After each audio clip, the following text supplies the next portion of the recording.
Explain why she's such a topic of conversation on your show and anyone who writes about pop culture. What is the sustained fascination?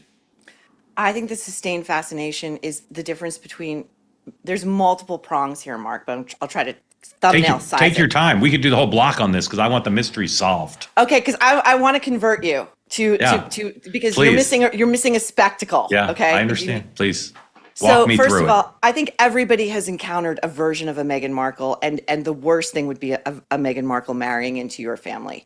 So we see this on the stage. She breaks up the British royal family. She's in there for 5 hot minutes, and she absconds with her husband, her beta royal husband, and comes to the United States, and then she sits with Oprah and starts calling she gives an interview and she says the royals are racist, and I wanted to commit suicide while pregnant with my firstborn royal of the blood, and I asked for help and they said no, basically go kill yourself, we don't care.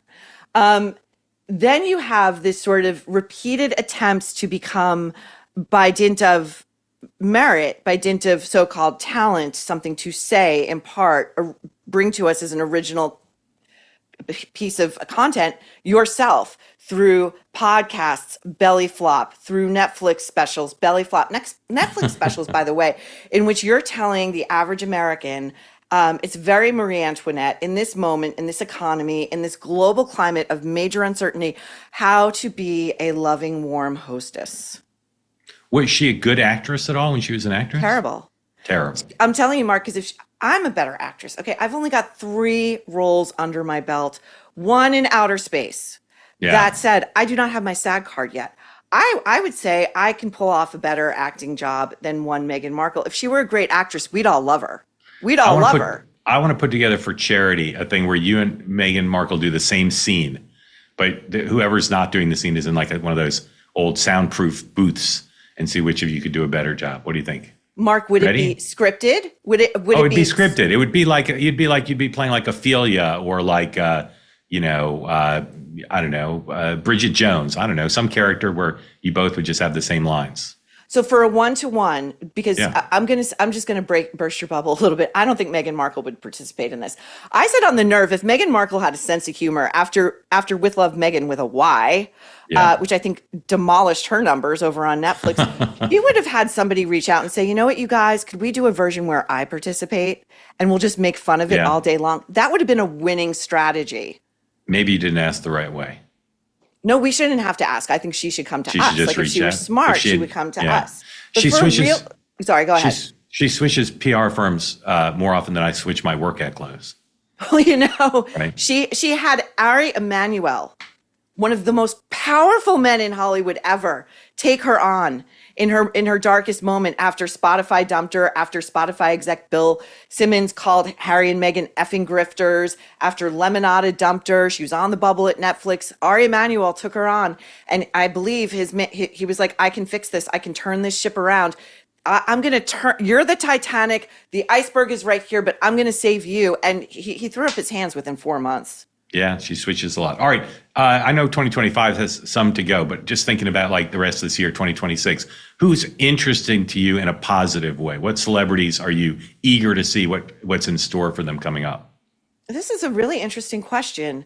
Who am I interested to see what they do next? Yeah, in a positive way. I mean, most obvious, Taylor and Travis. Does that interest you? No, no. That's for amateurs. Taylor and Travis, you know what? Listen, I want to preface this by saying I am a fan of a lot of people and things. Like I really am. And I usually wind up bringing them in sideways into some kind of a conversation. But the problem for me with Taylor and Travis is I feel I can't escape it. It's not a choice. I'm being forced to consume it. Everywhere I look, I see them. And they say that this wedding is going to be private and small, and maybe, but is people going to get the first photos? I think they are. Probably. All right. So you don't care about them. Who are you looking forward to seeing? Like what's in store? Anybody? I'm trying to think. I wish I had thought about this question really hard. Yeah. What's coming up in the fall? I mean, like I'm into all the big fall books, all the big fall releases. So Matthew McConaughey has another book coming out. I'm very interested in that. I find him Fiction really or nonfiction? entertaining. Fiction or nonfiction? I think it's a book of poetry. McConaughey poetry, the Now, world I love awaits. him as an actor. Oh, Ethan Yeah. Hawke. I'm a big fan of Ethan Hawke, and he's got a new show coming out on FX. I think it's called The Lowdown, and it looks really funny and kind of a sideways thing. I love his sensibility. I think he's so talented. That guy's a legit actor. I agree with you on that. Yeah, yeah. All right. What is in store? You think about my realm, politics. Is there anybody who's in the national stage might run for president that interests you, or you just think they're all a bunch of boring stiffs? Oh, let's get ready for Cory Booker 2028. Newly We just got engaged. engaged. We Yeah. just got engaged, and Pritzker, who's on the jab. It's all these sort of like surface things that tell you like somebody's really going to make a run for it, and it always tells you like they're not really people of great substance. I think, Right. because they But is there usually anybody like is like Wes Moore or Gavin Newsom? Are they compelling as pop figures or no? Wes Moore, I think, is, but I don't. We'll have to get to know him as a country a little bit better. I wonder if everybody's always looking for the second incarnation of Barack Obama, who is really an original, a true original. I don't know. Is he the real deal, or is he kind of one of those guys that the media and the party props up as like the next great hope and the next great black politician? They tried it with Harold Ford and he flamed out. Cory Booker thinks it's him. It's not. His height was at. Do you remember that show Brick City that ran on Sundance? Uh-huh. That was that was supposed to propel Cory Booker. Like Right. Cory Booker was getting around the time of Brick City, which he was the mayor of Newark, and in a very Robert Caro way, a guy who came from a nice background, moved into the projects. He really had a sense of like spectacle, and so Brick City was all about that. And then like every 5 minutes around that time, he was getting another profile in the New Yorker, but he Right. still hasn't gotten airborne. So I don't know. What do you Yes. think of Wes Moore? I mean, I think he's I don't say he's playing the role, but he's a nice guy. I used to be on TV with him a lot. I spend time with him. He's a nice guy. He's a smart guy. I just don't know that he's quite at the place you'd want to imagine him to be to control the nuclear weapons. Who do you think for 2028 for the That it's Dems? good, that it's going to be. Or or a few who are like real contenders? No idea. Literally, it's the weakest field I've ever seen in either party. My great great grandfather back in Poland was the tallest man in his village, and he was 5'8" because the other people in the village the other men were 5'6". So I don't know who's 5'8" in this field, but it's hard to say because normally when you're thinking about strong presidential candidates, they're 6'2", 6'3", 6'4". This is not a distinguished field. So I don't know who will emerge. You know what that makes me think of? You know who they talk a lot about? Yeah, The Rock.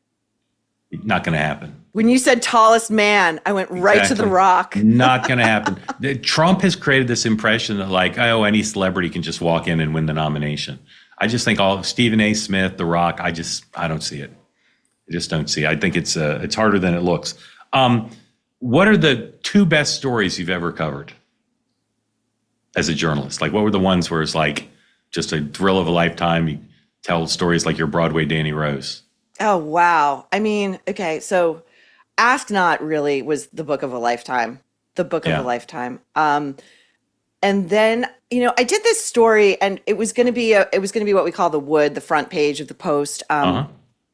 And then Scalia died and it got bumped and it was a heartbreaker. But I did this story. It took me months The and months. Scalia family felt the same way, by the way. I'm sure. But it was an expose of there are these private contractors who breed and supply dogs to the United States military. And these dogs are the elite, and they are sent to they were at the time sent to Afghanistan and Iraq, bomb sniffing dogs, but they do a whole suite of stuff out in the field and in war, and they come back to the United States and they bond greatly with their human handlers. They're the servicemen and women, and many of these veterans come back and they have the silent injuries, the trauma, the PTSD that will never go away. And the one thing that can really heal them is being reunited with their service animal. And there was this contractor out down in South Carolina, I believe. I went down there. They were taking these dogs off market and selling them to private citizens who never should have had them because they're trained to kill. And that was one of my favorites. How'd you report that out? Was that like undercover work? I got a tip from somebody. I got a tip because I've been writing about veterans for a while. I was very interested in that. And I remain very interested in the plight of military veterans in the United States and how difficult the system makes it for them to come back home. Great book, by the way, talking about what I'm a fan of. Remember The Good Soldiers? Uh-huh. David, who's the author of that? David? I might have to Google. I know the book you mean, though. And in fact, I can even envision the cover in my mind. Hold on. And they adapted it into a film with Miles Teller. The Good Soldier. The Miles Teller part, I don't know. David Finkel. And then he did a follow-up book. That book was so important and so readable. And he followed 5 guys, I think, who came back, and it was sort of informed by that. It feels like they give their all to the country in service and risk their lives and their mental health, and they come back broken in many, many ways. And the system is built to break them again, you know? Yep. And it's not spoken about enough in the culture. And if I ever found myself in a position to do anything about it, I think that might be number 1 on my agenda. Fixing what's broken for veterans. Put some spotlight on that to get better results. Yeah. That's a good story. When you worked at Sassy, what was the best story you covered? My favorite story was I was still a teenage girl. I was about 17 or 18. There had been massive, massive floods in the Midwest. And of course, the hardest hit people are always the poorest. So I wanted to just go down there and find somebody, a teenage girl who had lost everything.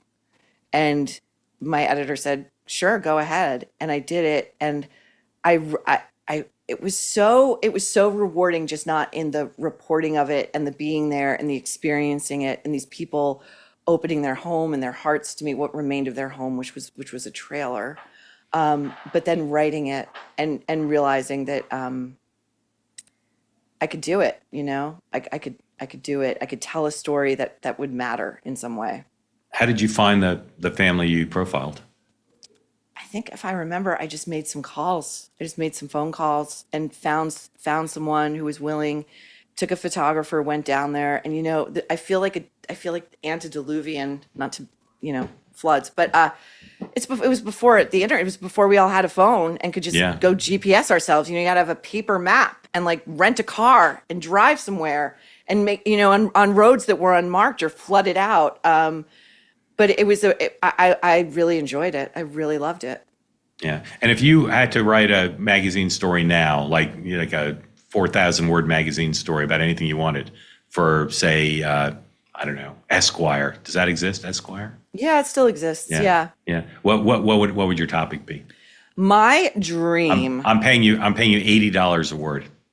Oh, well, thanks. Yeah. I'm gonna maybe see if I can move you up a little bit. Yeah. No. Okay. So I've long been fascinated by, and am a fan of, by the way, like I go to see his movies in the movie theater when they come out, Tom Cruise. And I've always had this working headline that, maybe a little corny now, but it would be like, what makes Sammy run, the famous book? What makes Tom Cruise? What makes Tom Cruise? Has no one done that? That's awesome.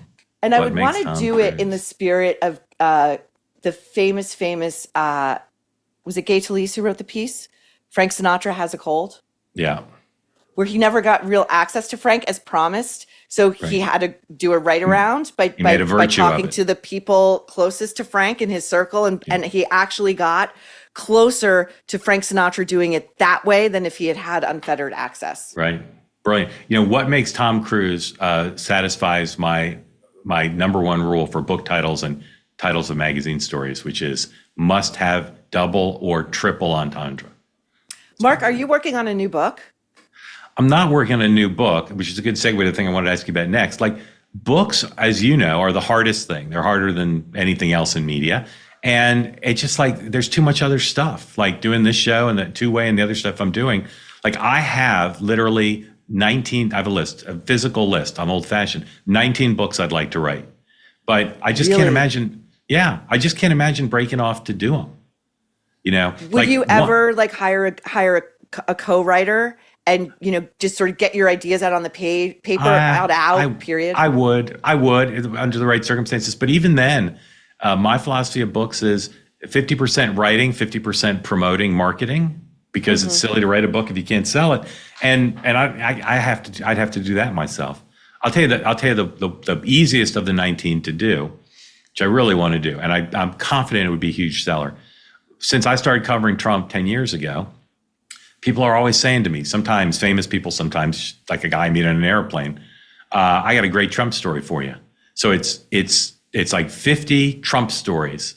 Like you say, sometimes the people would be anonymous. Mostly they'd be named. Some of them would be a page. Some of them would be 30 pages. But it's just the 50 best Trump stories, that everybody has. And I've already got like probably 30 of them, How would ready you to describe them? Are they funny? Are they surprising? Are they? That's the thing. It's like it's everything. Some of them are really funny. Some of them make Trump look great. Some of them make Trump look horrible. Some of them are emotional. Some of them have like O. Henry twists at the end.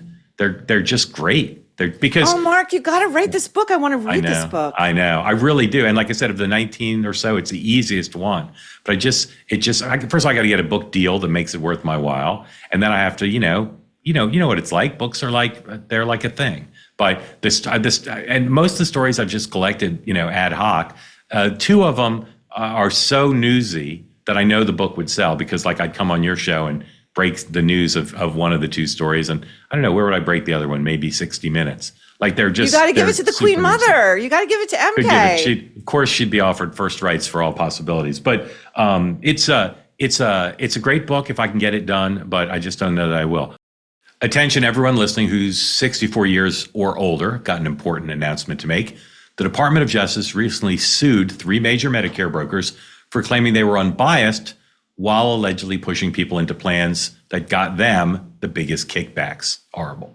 It's true, so many insurance agents, they just can't be trusted. But you can't necessarily rely on the government for help and information either. That's why I want you to know about something called Chapter. Chapter was started by people who went through this personally themselves after their own parents were pushed into the wrong Medicare plan by an agent who was more focused on commissions than on good care. Chapter's mission is simple: give every American the honest, straightforward Medicare advice that they need and they deserve. And here's what makes them different. They're the only Medicare advisor that compares every plan all across the country, not just a few. That system saves their clients an average of $1,100 a year. There's really no reason not to call. It's quick, it's easy, and they can review your options in less than 20 minutes. If you're already in the right plan, they'll let you know that. But if there's a better plan, they'll help you switch. This could be one of the most important calls you make this year. Right now, dial pound 250 and say Chapter Medicare to get peace of mind. Again, that's pound 250 and say the words Chapter Medicare.